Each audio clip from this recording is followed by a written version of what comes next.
Maayong gabi na nasagta sa atong programa karon. Ayaw kalimot sa ballpen o notebook.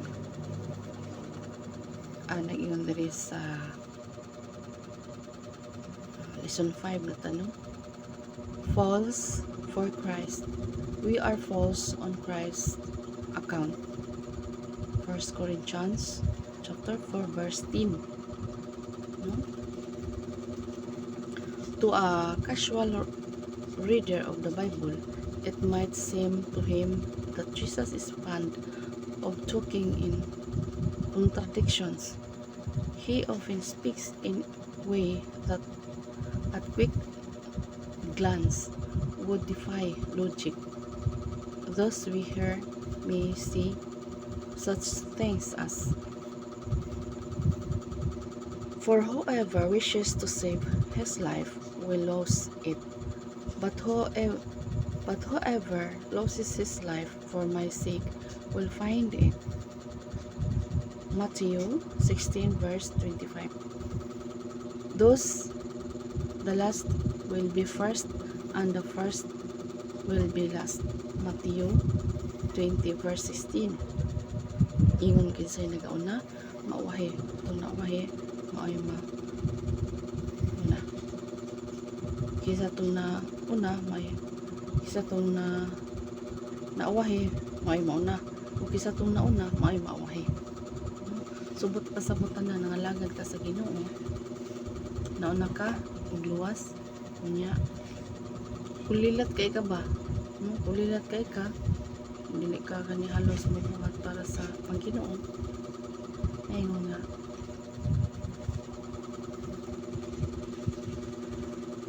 Maawahi ka. Kay naay pay naawahin nimo nga accelerate ka iyo nang muhat sa diya sa Ginoo. Daghan kay say nakabig diya sa Ginoo. Ayun na. Ikaw nauna ka, nya kulilat ka. Aw, naapsan ka ba? Ano no? Mas ang katong naawahi mas daghan kay nakabig diya sa Ginoo. It's great. Salamat kay sa Ginoo na.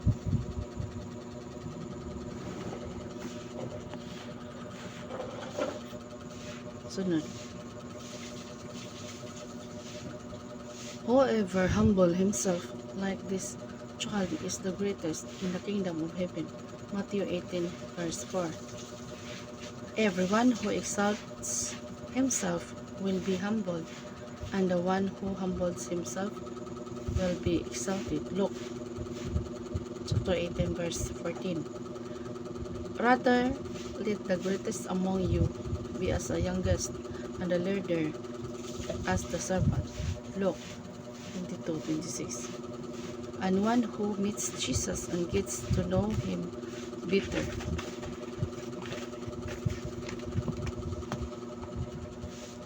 soon finds out that his ways are so different from the ways of the world with which we are so familiar.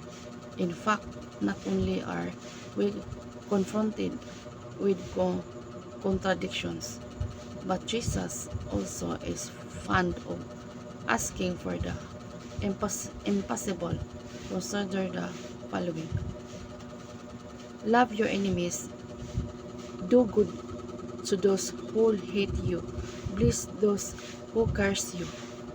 Pray for those who mistreat you. Ano? Nagbubaan daw imong kaaway. Buhati siya maayong mga butang. Panalangin ni siya.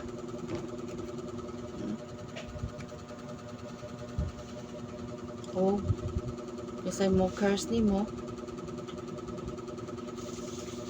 ato lang niya iampo, no? Iampo ra na nato sila. If anyone comes to me without hating his father and mother, wife and children, brothers and sisters, and even his own life, he cannot be my disciple. Luke 14:26. Kisa ito nangalagad sa ako dapat na dili nimo ko ano ng imong family ba, kung dili palabihon nimo para sa Ginoo.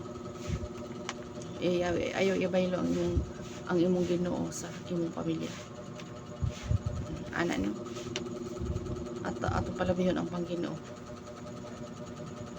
Ano man, kadili ka mahimong tinunan ni Kristo.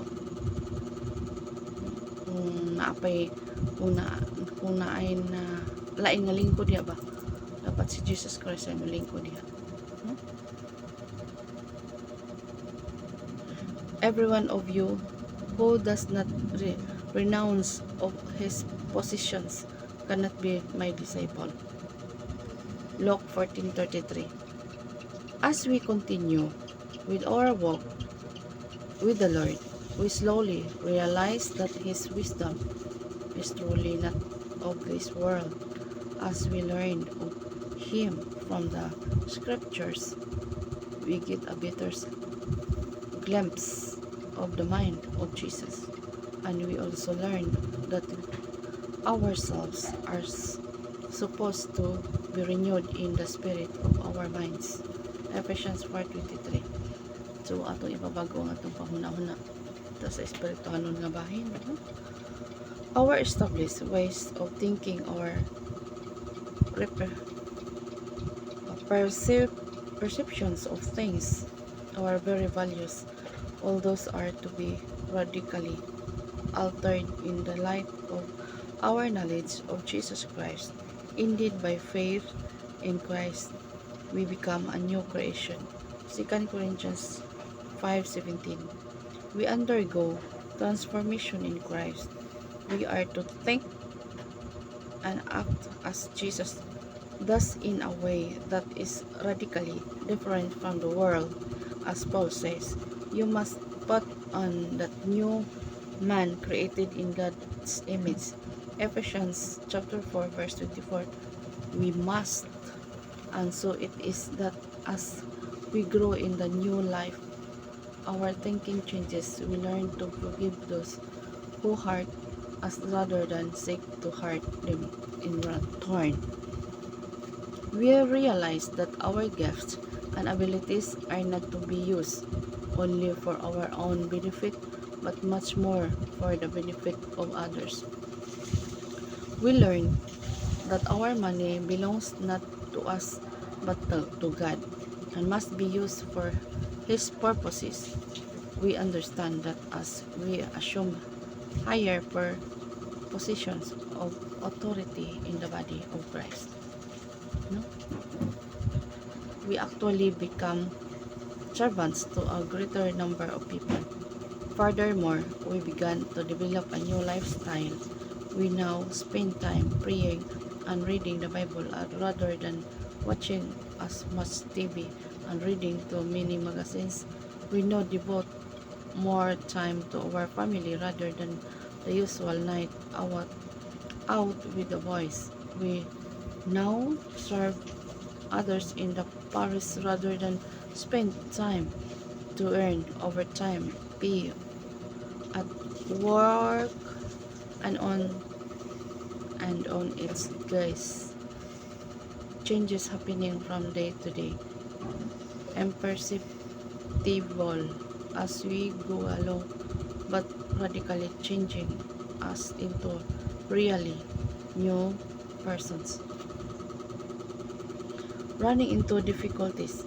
It is not without its difficulties.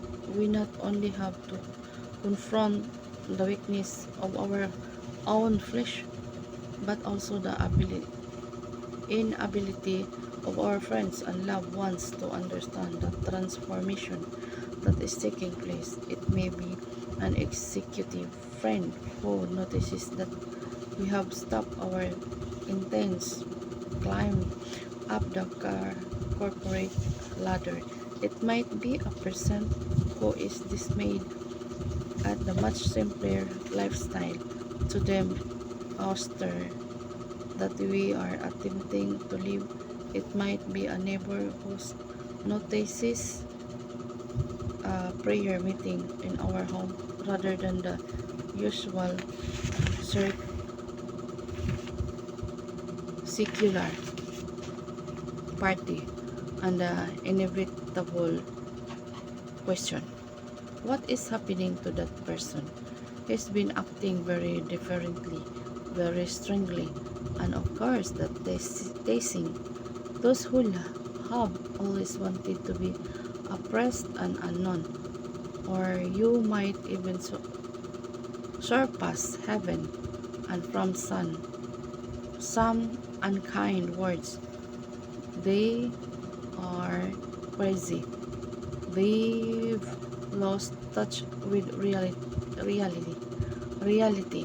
We can expect all this as we put on the mind of Christ, simply because the values of this world are not only different from but even radically opposed to Christ's, but in the face of misunderstanding, opposition, alienation, ridicule, and even persecution. We just need to preserve and persist in our newfound way of life, because it is the right thing to do in the face of being considered strength of foolish. We need to go on with strength and conviction, which God Himself will provide us in adequate measure. Paul's words are so true when he said that the message of the cross is foolishness to those who are perishing, but to us who are being saved it is the power of God. 1 Corinthians chapter 1 verse 18.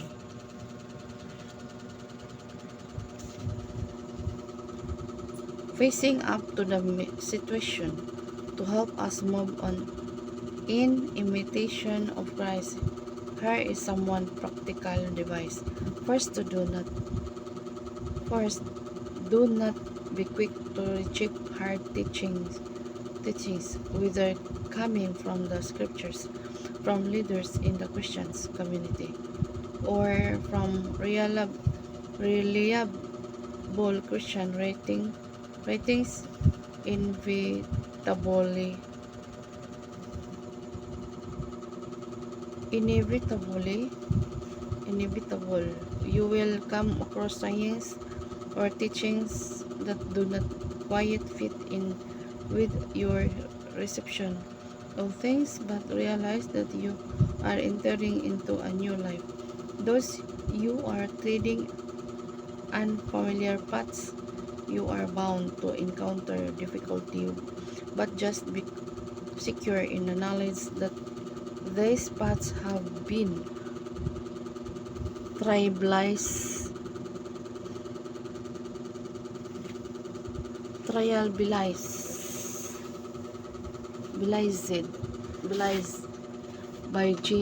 by Jesus and trod on by Son, many others before you. These paths are sure and safe. Second, grapple with the hard sayings, meditate on them. Consult brothers and sisters older in the Lord. Study, pray for illuminations. Perhaps you cannot accept everything easily right off. That's all right. Set it aside for a while, but know that it is God's word. There is no escaping it. No, ang pulong sa Ginoo di kita ka-eskapo sa anong na kitang maigo. The sooner we come to terms with it, the better. Third, dare to be different. Do not just flow with the crowd. Do not be ashamed of your newfound life in the Lord. Dili na to kaulaw, no? Magputang na kaplagan di sa Ginoo. Do not be a closet Christian. Do not lead a double life, one in your Christian community and the other in the world. Ayaw idubol ang imong kinabuhi na asa Pangginoo nya dayon ang imong usa ka tilas Pangginoo ang usa pud mo katila sa pagkalibutan, no? Ayaw i-double imong kinabuhi, one in your Christian community and the other in the world. Now that you are meant to be different, the Lord has indeed set us apart from the rest. And remember, if we